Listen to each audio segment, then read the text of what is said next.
we bring Jesus in? I want to talk to him for a few minutes. Uh-huh. Yeshua, Absolutely. more Uh-huh. Yeshua. Yep. Give you a minute to let him come in. Yeah, I'm just gonna listen for a second here.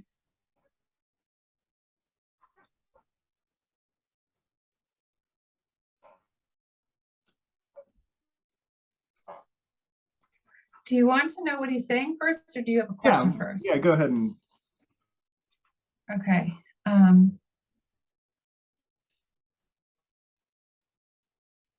It's like he sees sadness. He's acknowledging like there's sadness, and that's okay because we all have some of that when we go through things and whatever. But he's like asking you, he's like showing me a sword.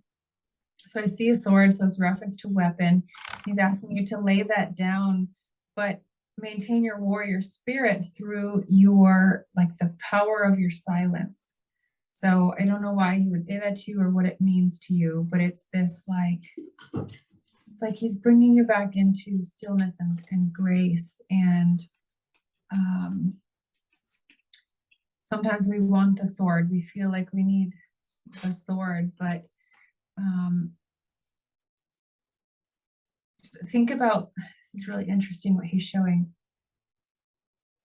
The sword could hurt you, could it not? Of course, if you like literally speaking, it is a dangerous weapon. Versus, could your silence hurt you? Right? It is your stillness. It is the place where your faith can come back to you, or it can serve you. So that's kind of what he's showing, but he's really strong and potent in his presence. So kind of like offering his presence for you. he's really good at that. Yeah. Really good at that. It's like he demands his presence, like just demands a hush. I swear it's phenomenal. Um, no, I get what he's saying. Like I use words as weapons more than anything else because I really don't like physically hurting people. Mm-hmm. Yeah. Um, I want to understand from him in what way can I add, and how did he approach healing when he was doing that kind of work with people when he was in that lifetime? What a beautiful question. How did he approach healing when he did that work with people? Okay.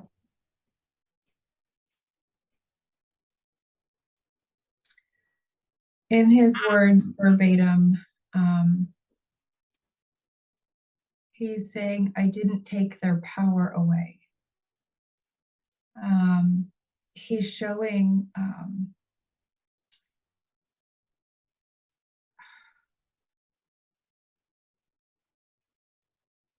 I don't, so I'm going to try to put this into words, but he's showing an image of putting his hand to a forehead, and then the person can now see, but there were no words exchanged. So it didn't address a story. It didn't address any beliefs. It was a transfer of energy, of course, a transfer of love and the power of intent. Um, but he's showing it, the best way that I could put this into words based on what he's showing and how he's answering your question is he, in the deepest, most profound way, held parallel with whomever. Let's say someone comes to you, Kenneth, that is very strung out on drugs and alcohol and addicted to sex and all these things that we go, oh gosh, I'm glad I'm not there, right? In the deepest way, he was able to identify, well, see himself in them and know himself through them. Mm-hmm. So he's saying like he held a parallel. There was never any idea of separation or either or. And so that in itself is alchemic. He's showing like that's alchemic. Um, so someone comes to you in the way I just described, all these terrible things. Someone else comes to you just over the moon. Life is happening for them. Everything's great. Da da da. Our mind would want to go, oh, this client and then that client. That's what they're like. But he's saying to hold them all in this um, equivalent, like this equivalence, this space of equality, where I want to show you, I want to draw you a quick little picture that he's showing me, if I could, because then I can, maybe it's explained a little, or you can understand it better. Okay, hang on one second here. Good thing I didn't become an artist. Man, I do a million and one things, so that's just one of those. I know, I'm the same way. I'm like passionate about everything, but I have to like stay on track with like. I've been left alone a lot in my life, so I just kind of always pick up new skills. So, okay. These little circles represent people. And when we all hold ourselves in the space of equality, energy can flow and expand. Love can expand and flow through us easily. Like, but when we put people in different places in our mind and in our heart, it's much easier to maintain this state.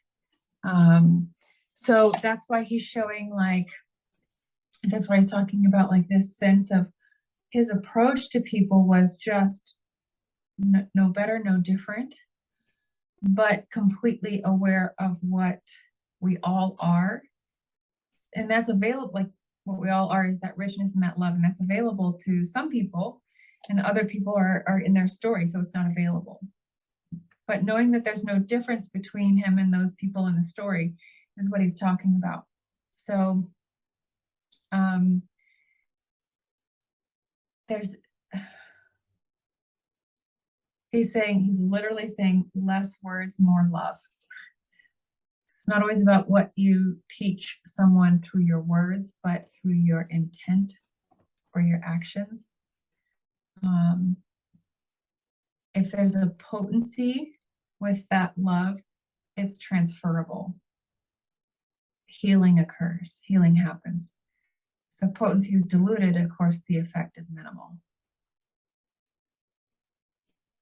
So that begs us to to be devoted to our love and grace versus our story.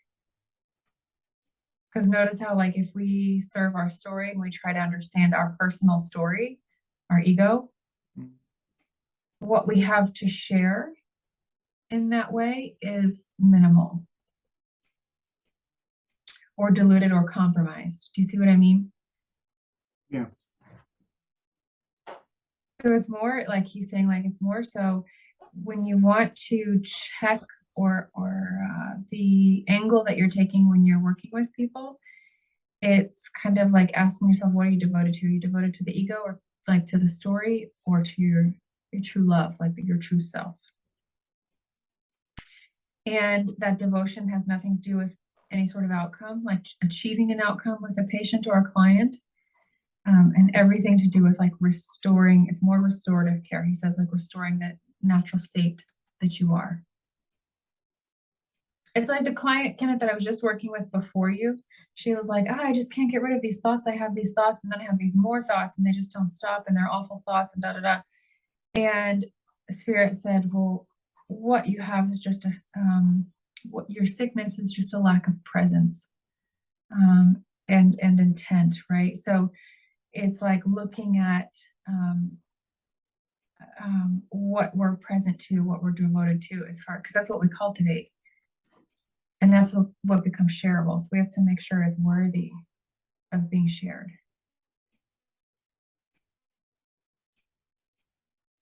Making me think. Just for what it's worth, he's saying, be still and let it move through you. Meaning, it doesn't have to come from you. It is you. It's what makes you up, makes up the you of you. But be still and let it move through you, he says. Rather than feeling like you have to create it or come up with it. That's kind of how I think it was just something that came through me on just randomly. Yep.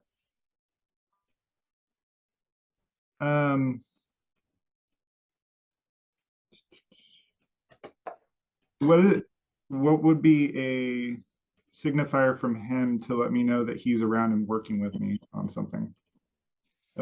Jesus. You're Yeshua. wondering like what would it be What would be a that feeling? signals the awareness of his presence? Yeah.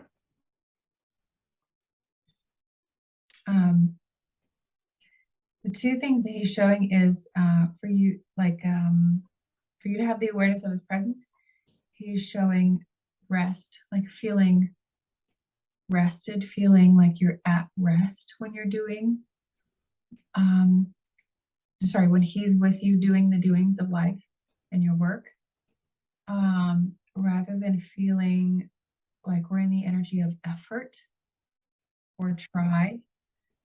So rest is the first one, and then the state of surrender. Like think about when you completely like go into just the state of surrender, you feel incredibly spacious, you're surrendered.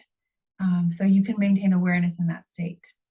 When you feel at rest in your work and surrendered, meaning you're not hooked up and bound up by the want to achieve an outcome with someone. You're no longer in the state of rest if you are hooked by the desire for the outcome. So it's like when you're doing your doings of work, when you're with your friends and you're sharing life and so on, when you still feel at rest or it seems and feels effortless, you will know that you are working from the embodiment of him, Christ consciousness. When we do it from our ego state of being, it feels like work.